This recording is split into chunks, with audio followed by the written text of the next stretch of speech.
வணக்கம். 4ஆம் வகுப்பு தமிழ் முதல் பருவம் அலகு 2 பார்க்கலாம் வாங்க. பனைமர சிறப்பு. இப்போ பனை மரங்கள் நம்ம எல்லாருக்குமே தெரியும். இப்போ நொங்கு சாப்பிட்ருப்போம். கோடை காலத்தில் குளிர்ச்சி மிக்க உணவுன்றது தான் நொங்கு. அதை எல்லாருமே சாப்பிட்ருப்போம் இல்லையா? இந்த பனை மரத்துடைய சிறப்பான தகவல்களெல்லாம் இந்த லெசன் மூலயமா நம்ம கற்றுக்கலாமா? வாங்க பார்க்கலாம். பனைமர சிறப்பு. பள்ளி முடிந்தது. அழகனும் அமுதாவும் வீட்டுக்கு கிளம்பினர். வரும் வழியில் பந்து போல கருப்பு நிறத்தில் ஒரு பழம் விழுந்து கிடந்தது. அதை எடுத்து பார்த்தனர். அது என்னவென்று தெரியவில்லை. அவர்கள் அவ்வழியே வந்த தாத்தாவிடம் இது என்னவென்று கேட்டனர். இப்போ ஸ்கூலு முடிஞ்சிருச்சு. அழகனும் அமுதாவும் வீட்டுக்கு வந்துக்கிட்டு இருக்காங்க. வர்ற வழியில் ஒரு பழம் கிடக்குது. அது பெருசாக இருக்குது, கருப்பு கலரில் இருக்குது.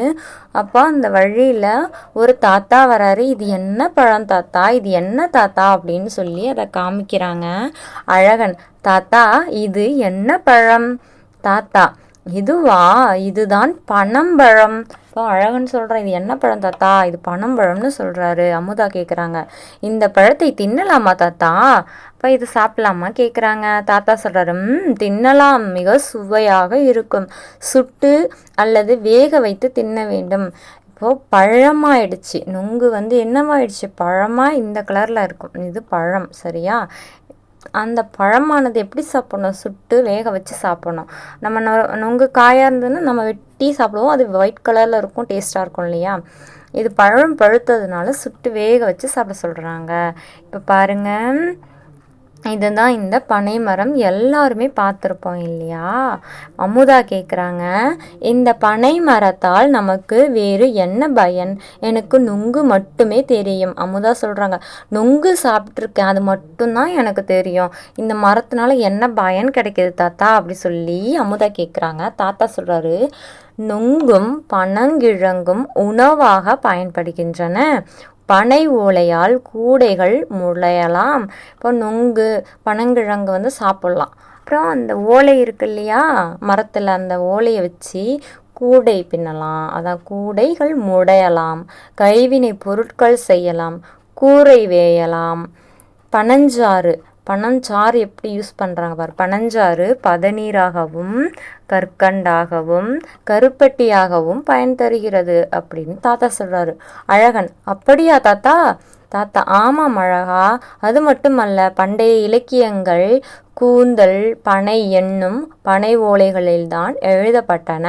அவற்றை ஓலைச்சுவடிகள் என்கிறோம். இப்போ பழங்காலத்துலலாம் எழுதுனதில் எதில் எழுதுவாங்க? ஓலைச்சுவடிகளில் தான் எழுதுவாங்க. அந்த கூந்தல் பனைன்னு சொல்லுவாங்க. சரிங்களா? அமுதா, ஓ அப்படி சொல்கிறாங்க. தாத்தா பாருங்கள், பனைமரம் வலுவான காற்றை தாங்கும் வலிமை பெற்றது. மேலும் பனைமரத்தின் வேர் நீரை உறிஞ்சி வைத்து கொள்ளும் இயல்பை உடையது. இது நிலத்தடி நீர்மட்டம் உயர காரணமாக அமைகிறது. இந்த பனைமரம் எவ்வளோ காற்றடிச்சாலும் அது ஸ்டடியாக நிற்கும். இந்த பனைமரம் நிறைய தண்ணி உறிஞ்சிக்கும். அதனால் நிலத்தடி நீர்லாம் நல்லா வளமாக இருக்கும் அப்படின்னு சொல்லி தாத்தா சொல்கிறாங்க. அழகன், அடேங்கப்பா, இம்மரத்திற்கு இவ்வளவு சிறப்பா அப்படின்னு சொல்லி கேட்குறாங்க அழகன். தாத்தா சொல்கிறாரு, அது மட்டுமல்ல, பனங்காய் வண்டி, பனை ஓலை காற்றாடி, பனை ஓலை விசிறி, பொம்மைகள் போன்றவற்றை செய்து விளையாடலாம் அப்படின்னு சொல்லி தாத்தா சொல்கிறாரு. அமுதா, பனை மரங்களை அதிகம் பார்க்க முடிவதில்லையே தாத்தா, நாங்களே எங்கேயும் அதிகமாக பார்க்கலையே தாத்தான்னு சொல்லி கேட்குறாங்க. தாத்தா சொல்கிறாரு, ஆமாம், என்ன செய்வது? பனை மரங்கள் பல்வேறு காரணங்களுக்காக வெட்டப்படுகின்றன. பனங்காடை, பனை உழவரான் போன்ற பறவைகள் பனைமரத்தில் வாழக்கூடியவை. அவையும் தம் வாழிடங்களை இழந்து வருகின்றன. ஆமாம், எல்லாரும் பனை மரங்கள்லாம் வெட்டியாச்சு நிறையா. அதில் இருக்க பறவைகளும் இப்போ இல்லை, பனைமரமும் இல்லை அப்படின்னு சொல்லி தாத்தா சொல்கிறாரு. அழகன் பாருங்க, பனை மரத்தை பற்றிய பல செய்திகளை அறிந்து கொண்டோம் தாத்தா. இவ்வளோ விஷயங்கள் நாங்கள் கற்றுக்கிட்டோம் தாத்தான்னு சொல்கிறாங்க. இன்னும் ஒரு சிறப்பு உண்டு. பனைமரம் நமது தமிழ்நாட்டின் மாநில மரமாகும். இது ரொம்ப முக்கியமானது. பனைமரம் தமிழ்நாட்டுடைய மாநில மரம். இதன் சிறப்புணர்ந்து நாம் பனை மரங்களை பாதுகாக்க வேண்டும். சரிங்களா? அமுது, அப்படியே செய்வோம். நன்றி தாத்தா. இப்போ அறிந்து கொள்வோம் பாருங்கள். பனை மரம் இருக்கு இல்லையா, அந்த பனை மரத்துக்கு உறுப்புகள் தான் கொடுத்துருக்காங்க. பனை மரம் 12 உறுப்புகள் உடையது. எத்தனை உறுப்பு? 12 உறுப்பு. இந்த உறுப்புகள் அனைத்தும் பயன் தரக்கூடியவையாம். என்னென்ன உறுப்பு பார்க்கலாங்களா? குருத்தோலை, சாறை ஓலை, ஓலை, பனங்காய், பாலை பீலி, சில்லாட்டை, பச்சை மட்டை, உச்சிப்பகுதி, தத்தை மட்டை, நடுமரம், தூர்பகுதி, வேர்பகுதி. 12 உறுப்புகளும் சொல்லியிருக்காங்க. தாவரங்களுடைய உறுப்பு பெயர் மரபு சொற்கள் பாருங்கள். இப்போ எதை நம்ம இலைன்னு சொல்லணும், ஓலைன்னு எதை சொல்லணும், இப்படிலாம் நம்ம தெரிஞ்சுக்கணும். புரியுதா? இப்போது இலைன்னு எதை சொல்லணும்? மா இலை, பலா இலை, வாழை இலை. ஓலைன்னு எதை சொல்லுவோம்? ஈச்ச ஓலை, தென்னை ஓலை, பனை ஓலை. தட்டைன்னு எதை சொல்லணும்? கம்பந்தட்டை, கேழ்வரகு தட்டை, சோளத்தட்டை. தாள்னு எதை சொல்லுவோம்? நெல் தாள், புல் தாள், திணைத்தாள். பிஞ்சுன்னு எதை சொல்லுவோம்? அவரை பிஞ்சு, கத்திரி பிஞ்சு, முருங்கை பிஞ்சு, வெள்ளரி பிஞ்சு. அடுத்து பாருங்கள், தமிழக அரசு சின்னங்கள் பார்க்கலாங்களா? அறிந்து கொள்வோம். இப்போ சின்னம், தமிழக அரசு, தமிழ்நாட்டுக்கு என்னென்ன சின்னங்கள், அரசு சின்னங்கள்னு பார்க்கலாம். ஃபஸ்ட்டு சின்னம், இதுதான் சின்னம். திருவில்லிபுத்தூரா கோவில் கோபுரம். இப்போ திருவில்லிபுத்தூர் கோவில் கோபுரம் தான் நம்மளுடைய தமிழக அரசு சின்னம். இதில் சென்டரில் கொடுத்துருக்காங்க பாருங்கள் கோவிலோட கோபுரம். பறவை பாருங்கள், மரகத புறா. தமிழ்த்தாய் வாழ்த்து, நீராறும் கடலுடுத்த. மலர், செங்காந்தல் மலர். நடனம், பரதநாட்டியம். மரம், பனை மரம். அப்போ இந்த பனைமர படம் ஃபுல்லாக பார்த்துட்டோம் இல்லைங்களா? தமிழ்நாட்டுடைய மாநில மரம். விலங்கு, வரையாடு. விளையாட்டு, கபடி. இப்போ பனைமரம் வளர்ப்பதனால் நாம் பெறும் பயன்கள் குறித்து கலந்துரையாடுகன்னு கேட்குறாங்க. அப்போது நம்ம எவ்வளோ பயன்கள்லாம் இருக்குன்னு இப்போ லெசனில் பார்த்தோம் இல்லையா, அதெல்லாம் சொல்கிறதுக்கு ட்ரை பண்ணுங்க. அடுத்து பாருங்கள், கிளி வளர்த்தேன் பறந்து போனது, அணில் வளர்த்தேன் ஓடி போனது, மரம் வளர்த்தேன் இரண்டும் திரும்பி வந்தன. கிளியும் அணிலும் திரும்பி வர காரணம் என்ன? அப்போது மரம் இருந்ததுன்னா எல்லாமே வரும். அதுக்கு தேவையான கிளிகள், அணில், அது வாழறதுக்கு மரம் தேவை இல்லையா? மரம் மற்ற நிறைய விஷயத்துக்கு நமக்கு வேணும். நீங்களும் வீட்டுக்கு ஒரு மரம் வளருங்க, சரிங்களா? சரியான விடையை தெரிவு செய்து எழுதுங்க. ஓலை சுவடி சொல்லை பிரித்து எழுத கிடைப்பது ஓலை கூட்டல் சுவடி. உயர என்ற சொல்லின் எதிர்ச்சொல் தாழ. விழுந்து என்ற சொல்லின் எதிர்ச்சொல் எழுந்து. கரையோரம் சொல்லை பிரித்து எழுத கிடைப்பது கரை கூட்டல் ஓரம். வினாக்களுக்கு விடையளிக்கலாம் வாங்க. பனை மரத்தில் இருந்து கிடைக்கும் உணவுப் பொருட்கள் யாவை? இது எல்லாமே புக்ஸில் இருக்குது, நான் எடுத்து இருந்தாலும் கொடுத்துருக்கேன் பாருங்கள். பதநீர், பனங்கற்கண்டு, கருப்பட்டி. பனை மரத்திலிருந்து செய்யக்கூடிய விளையாட்டு பொருட்கள் யாவை? பனங்காய் வண்டி, பனை ஓலை காற்றாடி, பனை ஓலை விசிறி, பொம்மைகள். அடுத்து பாருங்கள், பனை மரத்துடைய சிறப்புகள் கேட்குறாங்க. அது என்ன சிறப்பு கொண்டது அப்படின்னு சொல்லி நான் குறிச்சிருக்கேன், அதை காமிக்கிறேன் வாங்க. இப்போ என்ன சிறப்பு அப்படின்னு பார்த்தீங்கன்னா, இங்கே பாருங்கள் இருக்குது. பனைமரம் நமது தமிழ்நாட்டின் மாநில மரமாகும். இதன் சிறப்பு உணர்ந்து நாம் பனைமரங்களை பாதுகாக்க வேண்டும். அதை எழுதிக்கோங்க, சரிங்களா? அதுக்கப்புறம் மேலே ஒரு பாயிண்ட் இருக்குது, அதையும் எழுதிக்கோங்க. பனைமரம் வலுவான காற்றை தாங்கும் வலிமை பெற்றது. மேலும் பனைமரத்தின் வேர் நீரை உறிஞ்சி வைத்துக்கொள்ளும் இயல்பு கொண்டது. இது நிலத்தடி நீர்மட்டம் உயர காரணமாக அமைகிறது. இந்த 2 பாயிண்ட்ஸுமே முக்கியமானது தான். அடுத்து பாருங்கள், மொழியோடு விளையாடு. சொற்களுக்கு உரிய படங்களை பொறுத்துக. இப்போ மேலே எழுத்துக்கள் கொடுத்துருக்காங்க இல்லையா, அந்த எழுத்துக்களை படங்களோட இணைக்கலாமா? ஆ, ஆவோட இணைங்க. இது எல்லாமே ஒரு எழுத்து சொற்கள், சரிங்களா? ஆனா பசுன்னு அர்த்தம், சரியா? அடுத்தது பூவோட இணைங்க. நான் இங்கே இருக்கு, நாவோட இணைச்சிட்டிங்களா? ஈயோட இணைங்க. ஓகே. அடுத்து வேறுபட்ட பொருள் தரும் சொல்லை கண்டுபிடித்து வட்டம் இடணுமா. இப்போ நிலவுனா என்ன? நிலா இருக்கு இல்லையா, நிலாவை தான் நிலவுன்னு சொல்லுவோம். நிலவுக்கு இன்னொரு பெயர் தான் மதி, சந்திரனும். அப்போ கதிரவன்னா சூரியன் அர்த்தம், அதனால் அதை வட்டம் போட்டிருக்காங்க. அடுத்து நம்ம கண்டுபிடிக்கணும். மன்னன், அரசன், வேந்தன் எல்லாருமே மன்னரை தான் குறிக்கும்.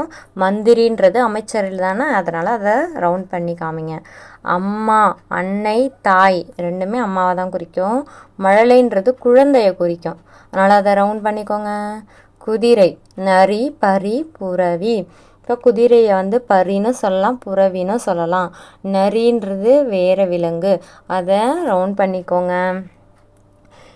அடுத்தது நீங்கள் வந்து அந்த இலைகள் ஓலைகள்லாம் வச்சு காற்றாடி, விசிறி, பொம்மையெல்லாம் செஞ்சு பார்க்க சொல்லியிருக்காங்க. படித்து காட்டுக, சொல்லி கேட்டு எழுதுக. வாங்க இப்போ இதை படித்து காமிங்க. நுங்கு, பனைமரம், பனம்பழம், பனஞ்சாறு, நீர்மட்டம், தின்னலாம் பொருள்கள், பனங்காடை, பதநீராகவும், வாழிடங்கள், இலக்கியங்கள், ஓலைச்சுவடிகள், பனங்கிழங்கு, பனை உழவரான், கற்கண்டாகவும் பொருத்தமான நிறுத்தற்குறியிட்டு எழுதுக சொல்லியிருக்காங்க.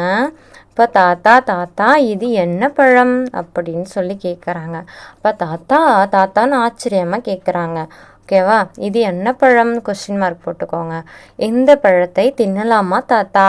இப்போ இந்த பழத்தை தின்னலாமா தாத்தா கடைசியில் கொஸ்டின் மார்க் போட்டுக்கோங்க.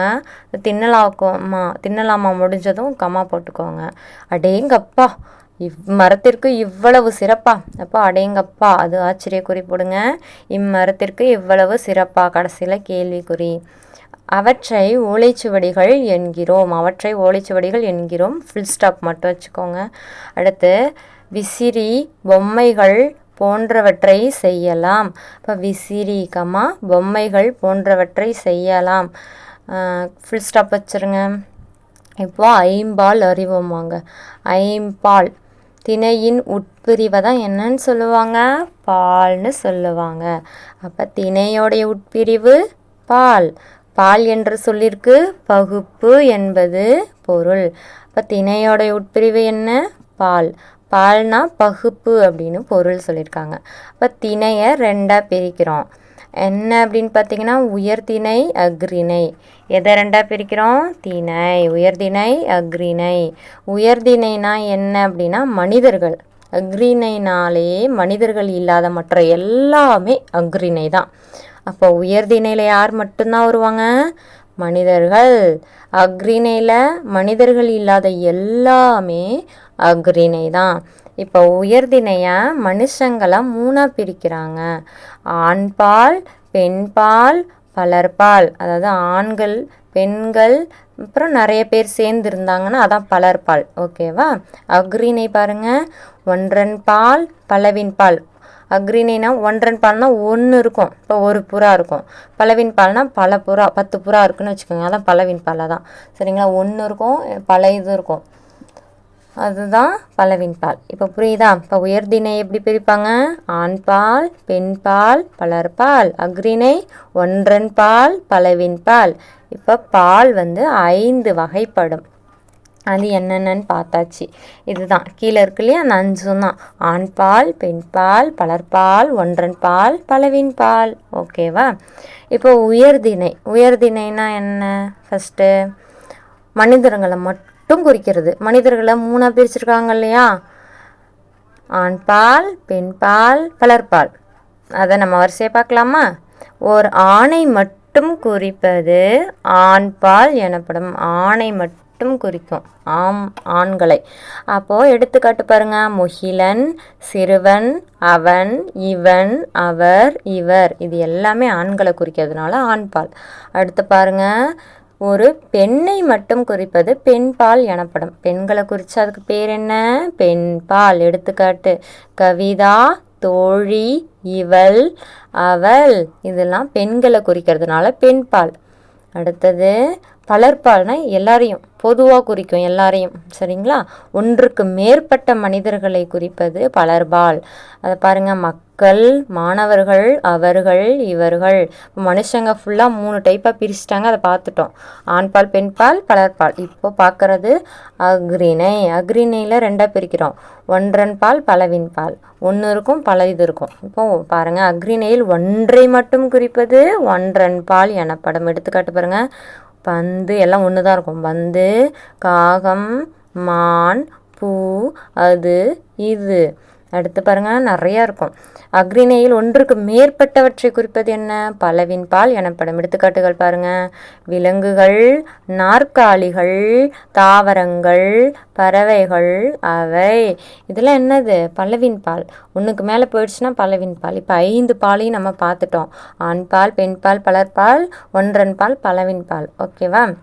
இப்போ கீழ்காணும் சொற்களை வகைப்படுத்தணும். இப்போ பாக்ஸ் கொடுத்துட்டாங்க. ஆண்பால், பெண்பால், பலர்பால், ஒன்றன் பால், பலவின் பால். இந்த பாக்ஸில் இருக்க வேர்ட்ஸை அப்படியே பிரித்து எழுத சொல்லிட்டாங்க. இப்போ நம்ம எழுதியிருக்கோம், ஆன்சரை பார்த்துக்கோங்க. இப்போ ஆண்பால் என்னென்ன ஆண்களை மட்டும் குறிக்குமா, அதை எழுதிக்கிட்டோம். அவன், கவியரசன், குமரன், அண்ணன், அப்பா.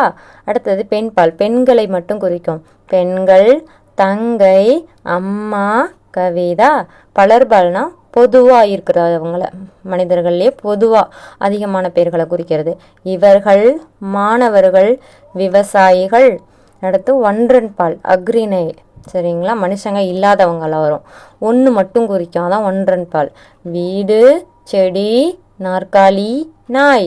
பலவின் பால், மனிதர்கள் இல்லாத நிறைய குறிக்கிறது தான் பல. இப்போ ஒன்று குறித்தா ஒன்றன் பால், பலவற்றை குறித்தா பலவின் பால். மீன்கள், மரங்கள், பூக்கள். அடுத்து பாருங்கள், பெயருக்கு ஏற்ற வினையை பொறுத்து எழுதணும்னு சொல்லியிருக்காங்க.